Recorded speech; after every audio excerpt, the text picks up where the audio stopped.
Elena, ¿qué nos recuerda? Voy a pedir que ustedes, por comodidad, permanezcan de pie, excepto los padres y este servidor, quienes nos arrodillaremos. Padre Celestial, te damos gracias por el don de la vida. Te damos gracias por esta hermosa criatura que en estos instantes está fijando sus ojitos en tu siervo. Padre amado, gracias, repito, por el don de la vida. Bendice a esta niña, física, mental y espiritualmente, en su crecimiento. Y bendice sobre todo a Miguel y a Ashley, sus padres. Dale sabiduría, inteligencia, para guiarla por sus caminos, porque será el mejor regalo para ella, el mejor tesoro y el mejor porvenir. Bendícelos ahora y siempre, te lo imploro, en el nombre del Señor Jesucristo, el dador de la vida. Amén. Amén.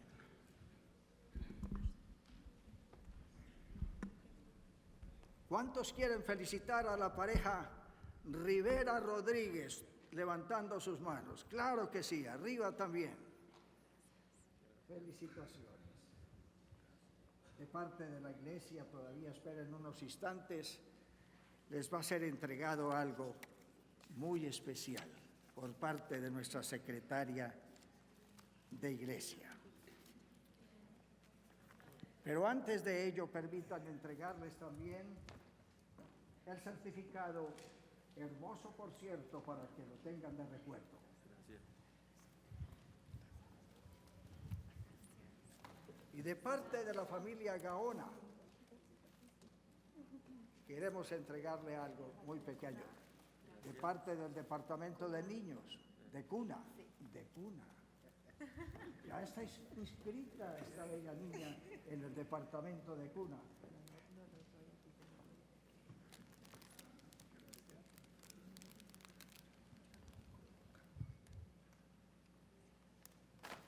Que Dios me los bendiga. Y quiero hacer una transición significativa, un momentico, muy importante, y es de otra pareja, más o menos de la misma edad de ustedes, y que tienen una responsabilidad en la iglesia.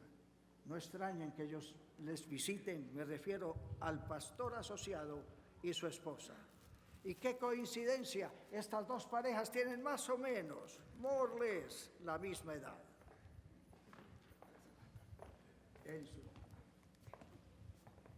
Que Dios les bendiga. Muchas gracias.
Paz,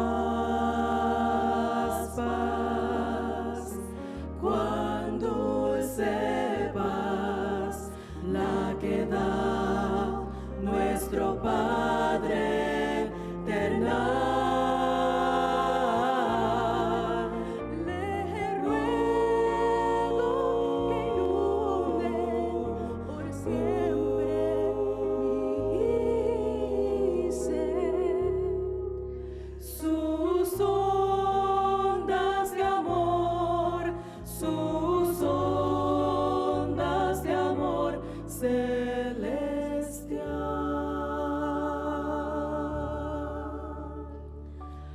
Hay un lugar de paz donde hay tranquilidad y donde Dios me entrega amor. Mis luchas dejo atrás, no más oscuridad, su luz disipa mi temor.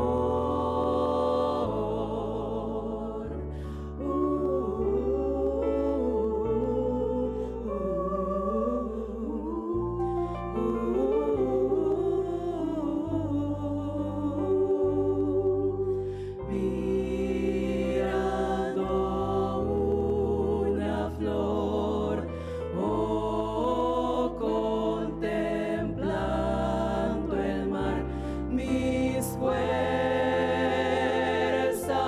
se renovarán.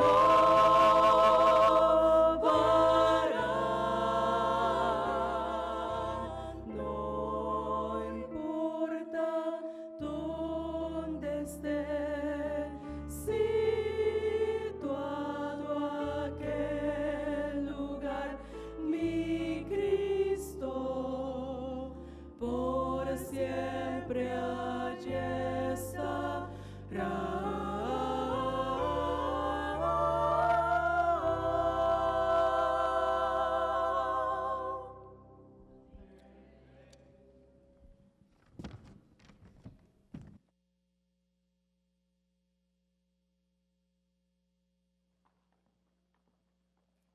Un feliz sábado, hermanos.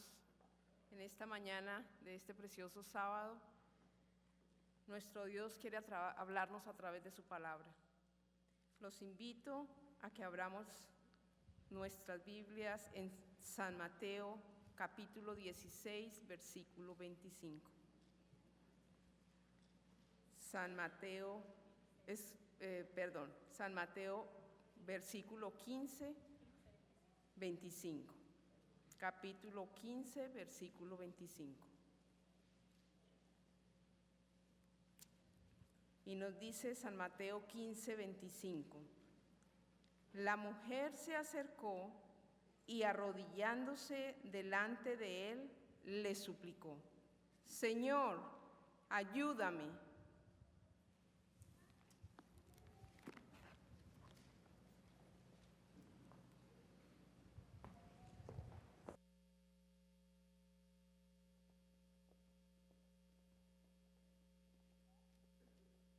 Muy buenos días, familia. Es una bendición para mí estar aquí y compartir con ustedes la palabra del Señor. Le agradezco a nuestro Dios este privilegio hermoso que me da, a la hermana Tita, por su invitación. Ustedes se preguntarán por qué hay mujeres aquí al frente. Bueno, es que hoy estamos celebrando el Día Internacional de la Oración de la Mujer Adventista. Y porque estamos celebrando el Día Internacional de la Oración, quisiera contarles una oración que, además de las oraciones que se registran en la palabra de Dios, es la que más ha impactado mi vida. Cuando Gladys mi querida amiga y hermana allá en Los Ángeles. Por cierto, le he pedido su permiso para contar este testimonio. Cuando ella me contó su oración, esa oración que ella me contó me sacudió. Yo nunca me había imaginado que una mamá tuviese la valentía de hacer una oración como la que ella hizo. Resulta que Gladys había perdido 2 hermanas de cáncer, había perdido también a su esposo. Así que su hijo se mudó a vivir con ella, pues había quedado sola. Su hijo, Johnny, 32 años, estaba divorciado, con 3 hijos. Pero no era eso lo que lastimaba el corazón de Gladys. Lo que destrozaba el corazón de Gladys es que su hijo estaba completamente sumergido en las drogas. Muchas veces Gladys le había suplicado, le había rogado: vuelve a la iglesia, hijo. Tú creciste en la iglesia. Yo te llevé al departamento de cuna, al departamento de infantes, a primarios, estuviste en los conquistadores. Recapacita, Johnny, esta vida no es para ti. Y sin embargo, Johnny traía más dolor al corazón de Gladys. Ella me cuenta que el viernes había conversado tanto con él y él parecía ni siquiera escuchar sus palabras. Así que ese sábado en el jardín de oración como el que tuvimos hoy, Gladys se acercó desesperada al Señor y le oró lo siguiente: Señor, haz lo que tengas que hacer, pero salva a mi hijo. Yo no sé si me hubiese atrevido a pedirle esa oración al Señor, pero ella lo hizo. Ese sábado se ocultó el sol. Gladys llegó a casa, se acostó. Johnny ya no estaba en casa. Eran las 11 de la noche, la 1 de la madrugada, las 3, y él no volvía. A las 3:30 de la mañana escuchó la puerta y ella bajó las escaleras, se envolvió en su bata y escuchó que Johnny hablaba con su primo. Recién llegaban de una fiesta. Y Johnny le decía: vamos a la otra, va a empezar la otra fiesta. Y el primo le dijo: sabes, Johnny, yo tengo que trabajar a las 5 de la mañana, tengo que dormir aunque sea 1 hora. Y Johnny le rogaba: vamos, vamos. Y el primo le dijo: no, Johnny, me voy a quedar. Así que Gladys, cuando escuchó eso, llegó detrás de su hijo, que ya se dirigía hacia la puerta, y le dijo: Johnny, por favor, hijo, mira la hora que es. No vayas, hijo. Y Johnny, como siempre, no escuchó a su mami. La hermana me cuenta que su hijo salió. Ella subió las escaleras, se sentó en la orilla de su cama y volvió a hacer aquella oración. Y dijo: Señor, haz lo que tengas que hacer, pero salva a mi hijo. En ese momento, en ese mismo momento, Gladys escuchó 6 disparos. Nadie le dijo: es tu hijo. Ella no lo vio, pero ella lo sintió en su corazón. Y ella me cuenta que como loca tomó algo, se abrigó un poco porque la madrugada era fría. Y mientras ella corría, y por supuesto el primo de Johnny, más joven, él corrió y llegó primero. Pero mientras ella corría y bajaba la calle Santa Inés, ahí en el centro de Los Ángeles, allá en medio de la calle, Gladys podía ver el cuerpo ensangrentado de su hijo. Y cuando llegó allí, ella me cuenta que lo abrazó y le dijo: Johnny, hijo, arrepiéntete. Estás viviendo los últimos minutos de tu vida, Johnny. Arrepiéntete, hijo, arrepiéntete. Ella me dice que Johnny no le dijo ni una palabra, pero su mirada le dijo: sí, sí, mamá. Gladys no volvió a saber más de su hijo hasta que llegó al cuarto de emergencias donde el doctor salió con lágrimas en sus ojos y le dijo: señora, hice lo que pude, pero quiero decirle que lo último que su hijo dijo fue: sí, mamá, sí, mamá. Qué manera más dramática de orar y del Señor contestar una oración. En la palabra de Dios también encontramos la oración de una madre desesperada.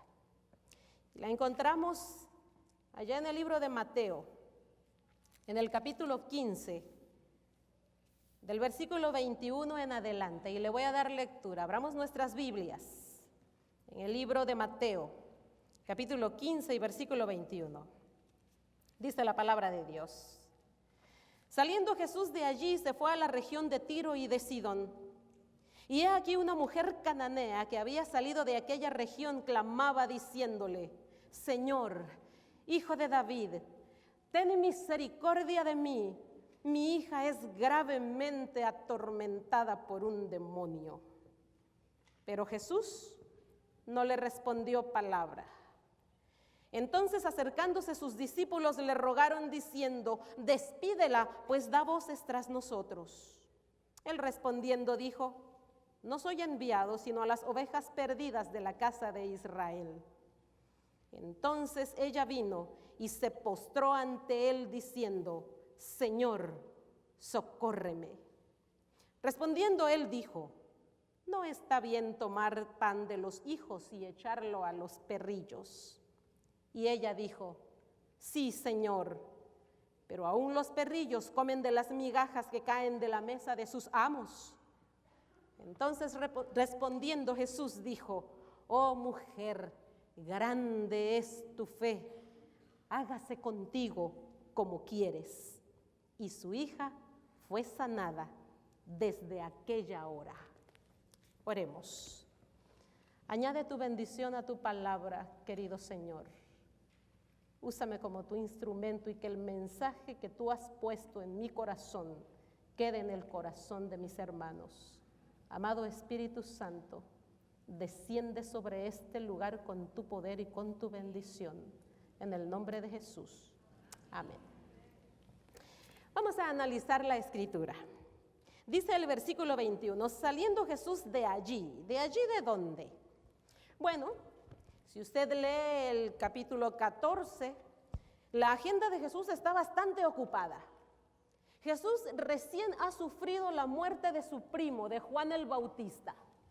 Y la palabra de Dios menciona que Jesús quiso retirarse porque como humano él sentía el dolor de la muerte. Y quería retirarse, me imagino que a llorar, me imagino que a orar, me imagino que a meditar. Y sin embargo, dice la palabra, que la gente cuando vio que Jesús se iba retirando lo siguió y se juntó tal multitud que Jesús se puso a enseñarlos.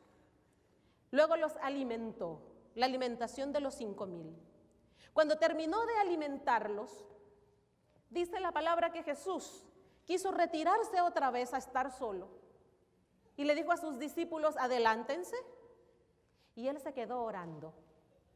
Yo me imagino que ya para esa hora sería oscuro, tal vez las 8 de la noche.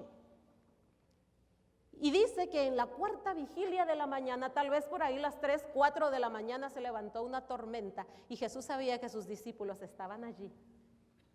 Jesús fue, caminó sobre el agua, calmó la tormenta, salvó a Pedro y después de eso llegó a la región de Genezaret y los enfermos llegaron y le suplicaron que lo sanara. Así que todo aquel que pudo tocar el manto de Jesús, dice la Escritura, quedó sano. Por si eso fuera poco, retirándose de allí, Jesús se fue con los escribas y los fariseos a corregir las falsas enseñanzas que ellos tenían y luego a explicarle otra vez a sus discípulos, porque no habían entendido lo que les había dicho a los escribas y fariseos. Jesús estaba cansado. Jesús humanamente necesitaba un descanso.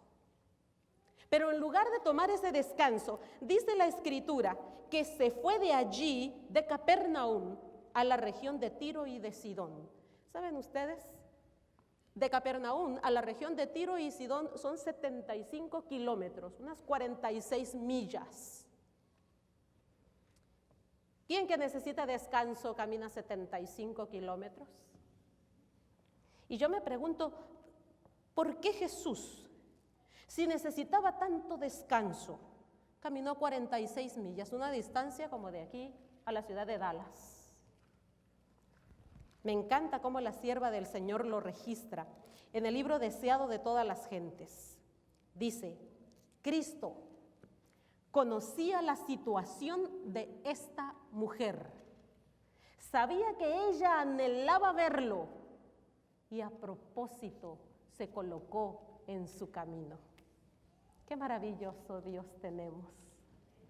Así que antes de que esta mujer siquiera pensara en ir a ver a Jesús, Jesús ya había caminado 75 kilómetros y estaba allí esperándola. Sigue diciendo la palabra de Dios en el versículo 22. Y he aquí que una mujer cananea que había salido de aquella región clamaba diciéndole, Señor, hijo de David, ten misericordia de mí, mi hija es gravemente atormentada por un demonio. Nosotros solamente nos podemos imaginar lo que sentía esta mujer. Porque todos los que somos padres sabemos que lo que le ocurre a un hijo, a nosotros nos duele 10 veces más. Todos los que somos padres sabemos que tener hijos, criar hijos, es como subirse a una montaña rusa emocional, ¿no es cierto? Estamos con ellos cuando nacen, celebramos sus primeros años de vida. Después corremos a curarles las heridas cuando están empezando a correr, a caminar. Vamos a sus partidos de fútbol y celebramos sus goles, sus canastas, sus jonrones. Pero después pasamos por la oficina del director. Tal vez por la comandancia de policía algunas veces, al cuarto de emergencias. Criar hijos es como subirse a una montaña rusa emocional. Y yo no me puedo imaginar lo que esta mamá estaba sintiendo al ver a su hija atormentada por un demonio. No hay nada que perturbe más el corazón de un padre que ver a su hijo sufrir. Así que esta mujer llegó y le dijo, ten misericordia de mí. En el versículo 23 hay algo sorprendente. Pero Jesús no le respondió palabra. A muchos cristianos nos cuesta entender los silencios inexplicables de Dios. Si usted alguna vez ha hecho una oración, se habrá dado cuenta que hay ocasiones en las que Dios calla. Y qué doloroso es experimentar ese silencio de parte de Dios. Pero esta mujer estaba acostumbrada a la falta de respuesta de sus dioses. Pudo haber catalogado a Jesús como uno de ellos, pero no lo hizo. Y por si eso fuera poco,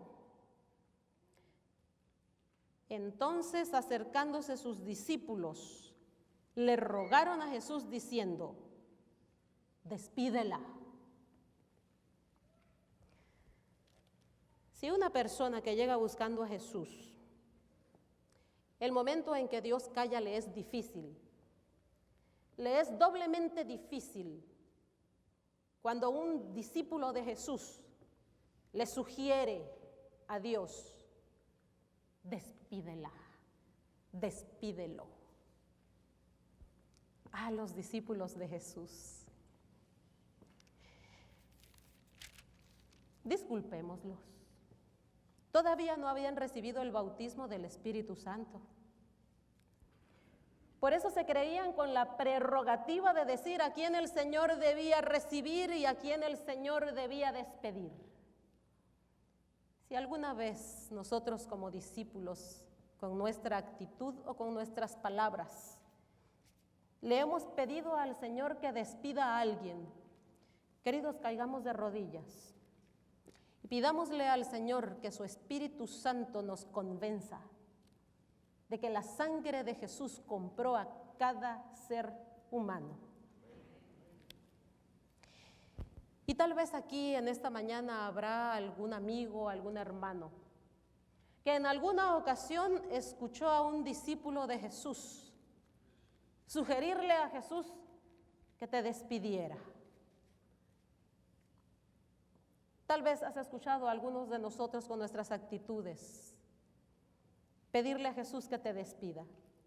Y en esta mañana yo te pido perdón en nombre de todos los discípulos de Jesús.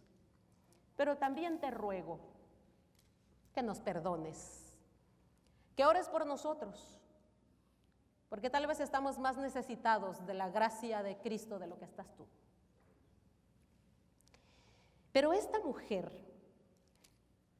no se dio por vencida. Cualquiera en esas circunstancias ya hubiera tirado la toalla, pero ella no lo hizo. Y no lo hizo porque su necesidad del maestro era más grande que su orgullo. Ella no lo hizo porque, para empezar, ella no había llegado a ver a los discípulos de Jesús. Y para terminar, ella no necesitaba nada de los discípulos de Jesús. Ella necesitaba ver y encontrarse con el Maestro. Sigue diciendo la palabra del Señor en el versículo 24. Él respondiendo dijo: no soy enviado sino a las ovejas perdidas de la casa de Israel. ¿Cómo? Eso era algo que ella no quería escuchar. No era esa la respuesta que ella estaba buscando. Y entonces siguió insistiendo, porque ella, aunque ella sabía que no tenía derecho a pedirle nada a un judío, ella sabía que no tenía base para esperar que Jesús le respondiera. Ella había escuchado que Jesús era misericordioso. Entonces sigue diciendo el versículo 25, lo que fuera la lectura bíblica en esta mañana. Entonces ella vino y se postró delante de él diciendo: Señor, ayúdame. Señor, socórreme. Qué oración más simple, qué oración más corta, pero qué oración más poderosa. Allí en esa oración ella dejó ir toda su fe, todas sus emociones, todo su amor por su hija. Y allí en esa oración se concentró todo el peso de su necesidad, todo su dolor y la totalidad de su desesperación. Allí en esas dos palabras: Señor, socórreme. ¿Y qué más podemos decir cuando ya no tenemos más nada que decir? ¿Qué más puede decir una madre con el corazón desquebrajado por el dolor? Hubiésemos esperado que Jesús esta vez atendiera su pedido, ¿verdad? Pero en el versículo 26 Jesús dice: respondiendo él dijo: no está bien tomar pan de los hijos y echarlo a los perrillos. Jesús repitió la frase que los judíos utilizaban para referirse a los gentiles. Y dice la sierva del Señor que Jesús lo hizo a propósito, y a propósito llevó a sus discípulos a caminar toda esa distancia para enseñarles una lección. En el Deseo de todas las gentes, en la página 366, párrafo 1, la sierva del Señor dice: el pueblo al cual había sido dada la oportunidad de comprender la verdad no conocía las necesidades de aquellos que le rodeaban. No hacía ningún esfuerzo para ayudar a las almas que estaban en tinieblas. El muro de separación que el orgullo judío había erigido impedía a los discípulos sentir simpatía por el mundo pagano, pero las barreras debían de ser quebrantadas. Este es otro sermón y les quiero dejar esa cita para meditar. Entonces, en el versículo 27, esta mujer le responde: sí, Señor. Increíble. Ella había sido ignorada, ella había sido rechazada, ella había sido ignorada. Y sin embargo, cuando Jesús menciona esa frase que ella había escuchado ya tantas veces, ella le dice: sí, Señor. Sí, Señor. Tal vez ella no entendía lo que estaba pasando. Tal vez se sentía mal por lo que estaba sucediendo. Pero ella tenía su fe puesta en Jesús. Tenía su fe puesta en el Maestro. Y ella dijo: yo sé que a pesar de todo esto que yo no entiendo, por qué lo dices o por qué lo haces, tú tienes el control. Y yo sé que tú tienes la respuesta que yo estoy buscando.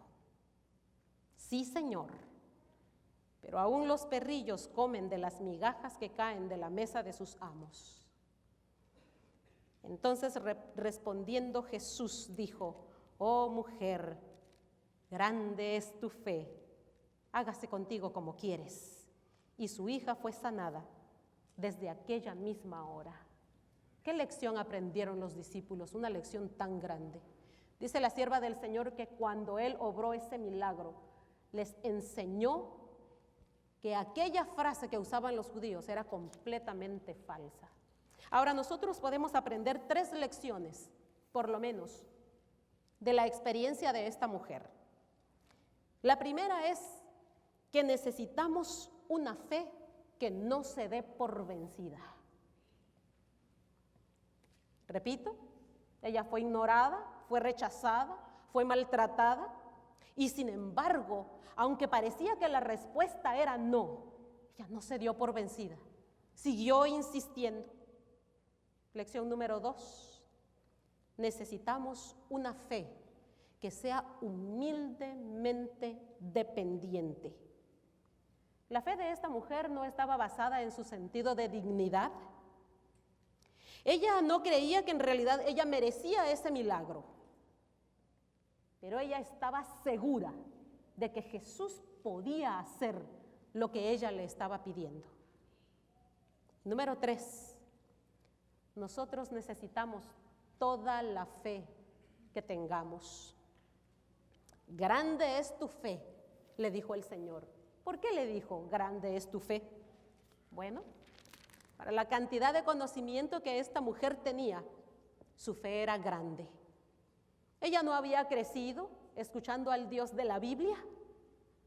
Ella solamente había escuchado a un buen discípulo de Jesús. Yo me imagino con cuánto fervor le habrá hablado de Jesús, que esta mujer pagana haya reconocido a Jesús como el Mesías.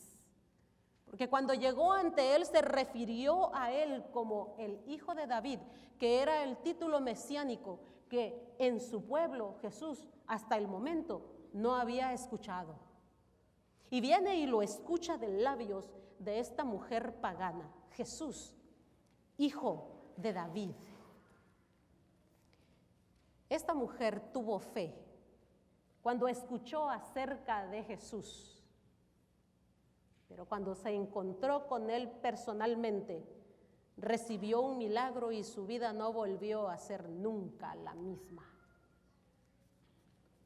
Querido discípulo de Jesús, y me refiero a ti porque yo ya me prediqué este sermón mientras lo preparaba. Si acaso has estado en la iglesia por años y años, y tu vida y tu carácter siguen siendo exactamente el mismo,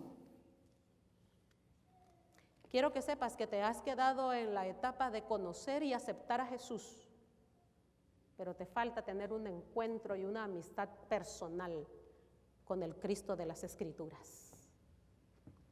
Conocer acerca de Jesús es muy importante, querido amigo, querido joven, querido hermano.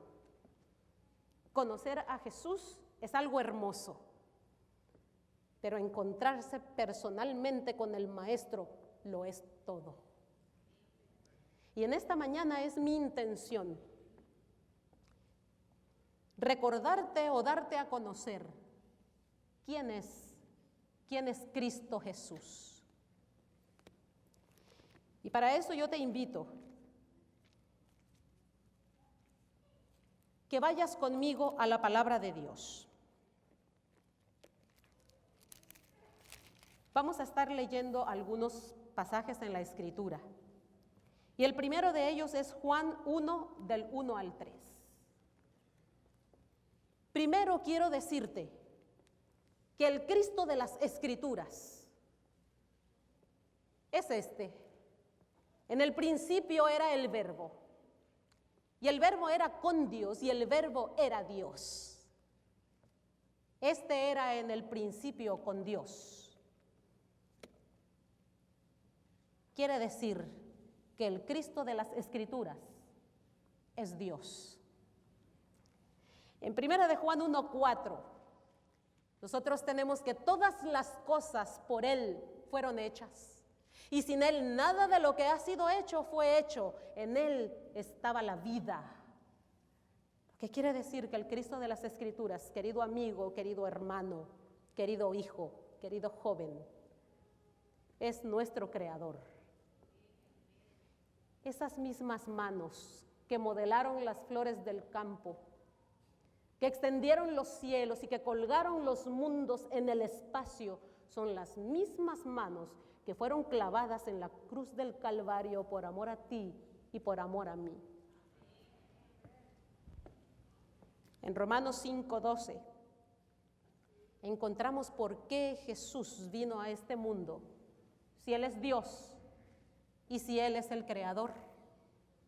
Por tanto, como el pecado entró en el mundo por un hombre y por el pecado la muerte, así la muerte pasó a todos los hombres por cuanto unos cuantos pecaron, por cuanto todos pecaron. Y sigue diciendo Romanos 3, del 10 al 12, como está escrito: no hay justo ni aún uno, no hay quien entienda, no hay quien busque a Dios.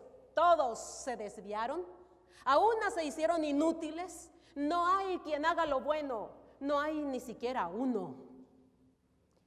Y el Señor Jesús entendió nuestra condición perdida.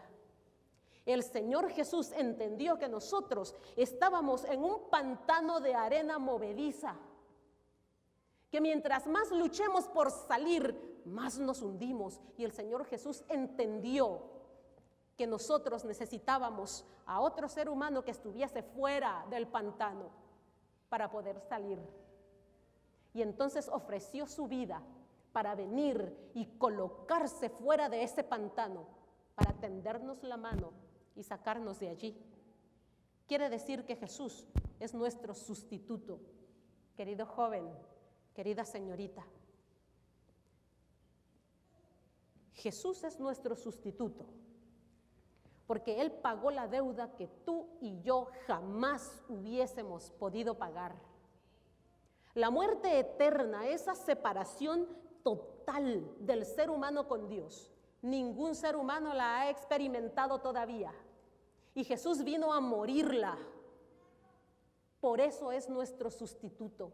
Jesús murió esa separación eterna de Dios. Él la sufrió por amor a ti y por amor a mí. Por eso en la cruz Él exclamó: Dios mío, ¿por qué me has desamparado? Esa muerte, la muerte primera la experimentó, pero también experimentó la muerte segunda. Y la experimentó para que ni tú ni yo tengamos que sufrirla. Él es nuestro sustituto. Me sorprende cuando la gente no acepta a Jesús. Porque no aceptar a Jesús es como decirle: Señor, yo te doy gracias que quieras pagar la deuda por mí, pero yo puedo solo, yo puedo sola. Jesús no solamente es nuestro creador, es nuestro Dios, es nuestro sustituto. Jesús también es nuestro redentor, nuestro salvador, nuestro Señor.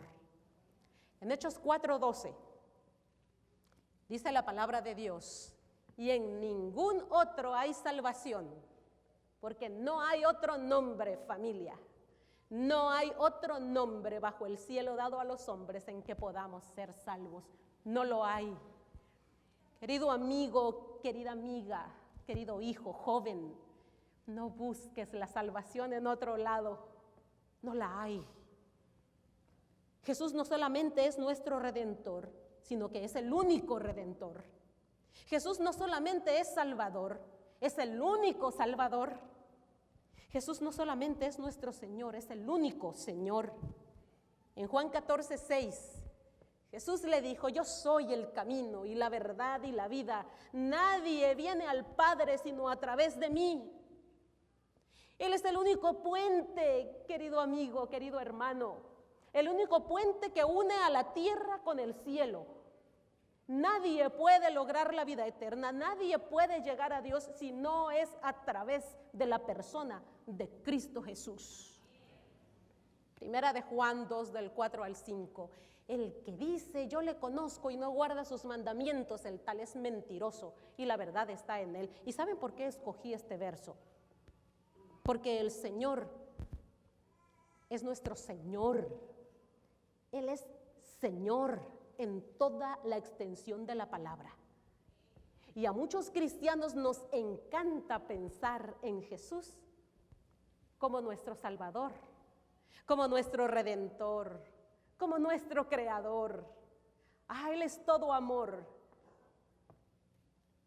Pero cuando queremos pensar en Jesús como nuestro Señor, entonces empezamos a buscar excusas. El que dice yo le conozco y no guarda sus mandamientos, el tal es mentiroso y la verdad no está en él. Pero el que guarda su palabra, en este verdaderamente el amor de Dios se ha perfeccionado. Por esto sabemos que estamos en él. Si quieres aceptar a Jesús como tu Salvador y tu Redentor, tienes que aceptarlo como tu Señor. Y tienes que obedecer todo lo que diga en su palabra. Y saben, hermanos, hoy muchas personas creen que la obra de Jesús terminó allí, en el Calvario. Pero hay algo hermoso que el Señor está haciendo hoy, ahora mismo, ahorita. Porque no solamente es nuestro Creador, no solamente es nuestro sustituto, nuestro Redentor, nuestro Salvador, nuestro Señor, también es nuestro intercesor. Romanos 8:34. ¿Quién es el que condenará? Cristo es el que murió, más aún, el que también resucitó, el que además está a la diestra de Dios, el que también intercede por nosotros. Ese es el Cristo de las Escrituras. Primera de Timoteo 2:5. Porque hay un solo Dios y un solo mediador entre Dios y los hombres. ¿Quién es? Jesucristo hecho hombre. Si tú quieres conseguir paz con Dios, es solamente a través de la persona de Cristo Jesús. Es el único intercesor que nosotros tenemos. Pero además de ser nuestro intercesor, también es nuestro abogado. Primera de Juan 2:1. Hijitos míos, estas cosas os escribo para que no pequéis. Pero si alguno hubiese pecado, abogado tenemos para con el Padre, a Jesucristo el justo. Y en Primera de Juan 1:9 dice que si confesamos nuestros pecados, Él es fiel y justo para perdonar nuestros pecados y limpiarnos de toda maldad. Todo eso es el Cristo de las Escrituras. Si la mujer de la historia hubiese conocido todo esto, solamente había conocido de Jesús como el Mesías. Nosotros tenemos la bendición de conocer todavía más, porque Jesús, además, es nuestro sumo sacerdote. Hebreos 4:14 y 15. Por tanto, teniendo un gran sumo sacerdote, ¿cuántos sumos sacerdotes tenemos? Uno, que traspasó los cielos, Jesús, el Hijo de Dios. Retengamos nuestra profesión. Querido amigo, no le des ese título a nadie más, mucho menos a otro ser humano, porque el único sumo sacerdote que nosotros tenemos es Cristo Jesús. Hebreos 7:27 dice de la siguiente manera: porque no tenemos, que no tiene necesidad cada día. A ver si regresas al 26, hijo. Porque no tenemos un sumo sacerdote que no pueda compadecerse de nuestras debilidades, sino uno que no tiene necesidad cada día, como aquellos sumos sacerdotes, de ofrecer primero sacrificios, porque Él es un sumo sacerdote completo, puro, y es el único.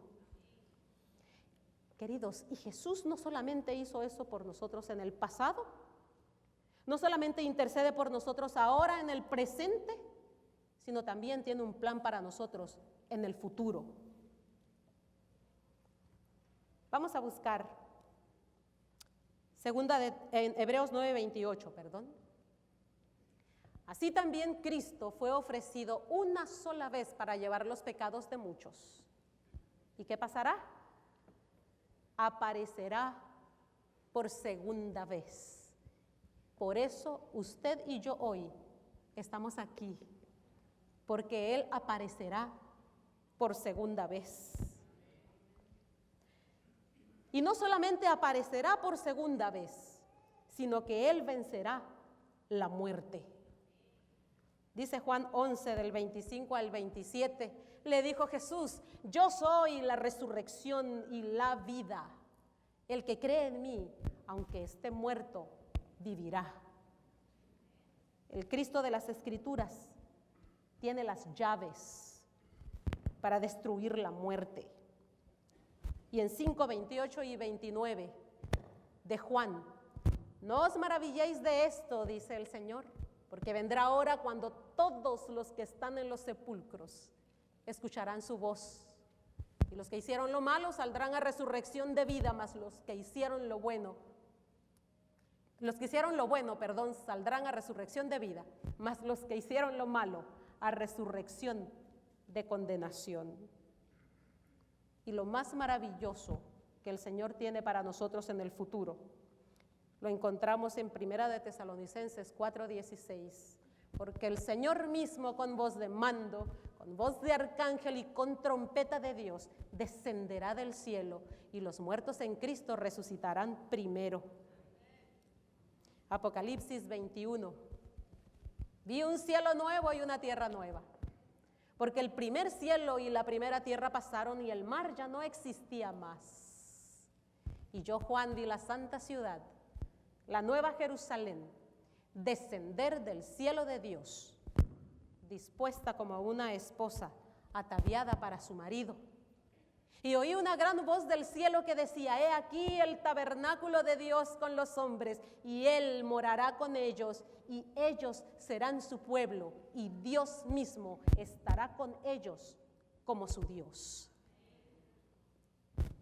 Así como la mujer de la historia, que tuvo que tener ese encuentro personal con Cristo Jesús, porque de otra manera el conocimiento de Él hubiese sido en vano.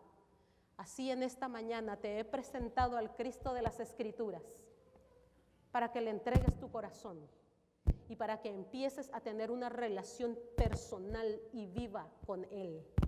Es la única manera, querido amigo, querida hermana, de llegar al cielo. Tener una relación viva y personal con Cristo Jesús. ¿Y cómo se logra eso? Solamente es a través de su palabra, porque solamente es a través de este sagrado libro que Dios nos habla. A veces nosotros pensamos, queridos hermanos, que la palabra del Señor la puedo obviar, que puedo orar y salir corriendo y no tomarla en cuenta, pero saben, en la lección de la semana que pasó, yo aprendí que el Espíritu Santo, para que pueda hablar a nuestra mente, solamente puede hablar a nosotros a través de la palabra de Dios. No hay otra manera. Es allí Cuando nosotros vamos a la palabra y nosotros meditamos en ella, cuando el Espíritu Santo puede tomar posesión de nuestra mente y entonces transformar nuestra vida. En esta mañana es muy posible que haya aquí alguna persona que no ha conocido todavía al Cristo de las Escrituras y que no ha tenido un encuentro personal con Él. Tal vez tú tienes una necesidad muy grande en tu corazón. Y como esta mujer le hizo aquella petición tan simple, tan corta, Señor, ayúdame.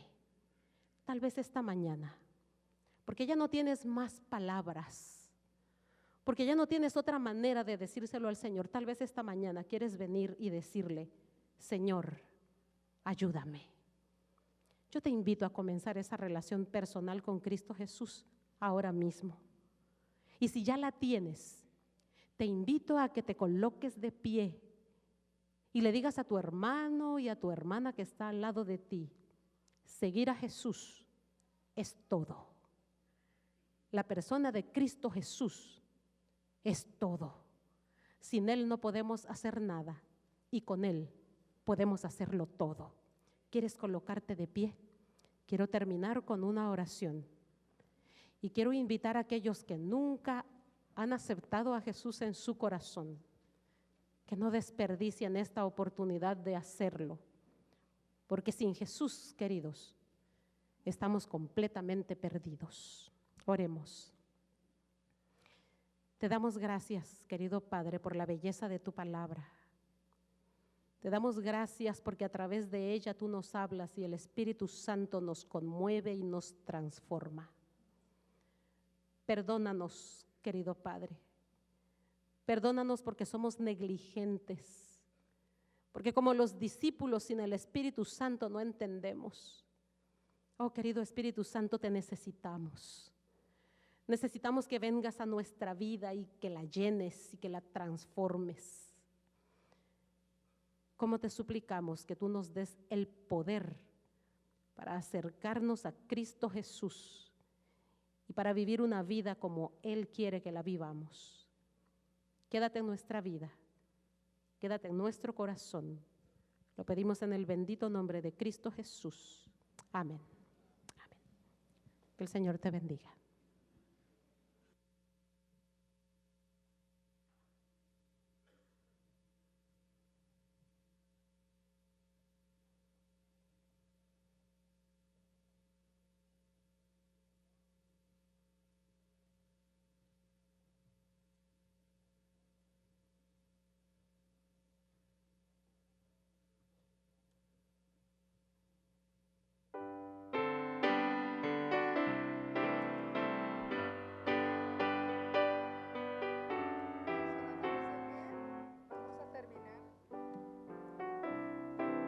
Concluyamos esta mañana con el himno 395. Nos colocamos de pie, por favor. Oh, cuando es espiar en Cristo y entregarle todo a Él, esperar en sus promesas y en su ser hacerle fiel. Cristo, Cristo, cuánto te amo, tu poder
Despídenos con tu bendición, querido Padre, que al ir a nuestros hogares, la unción de tu Espíritu Santo siga siendo una realidad. En el nombre bendito de Jesús. Amén.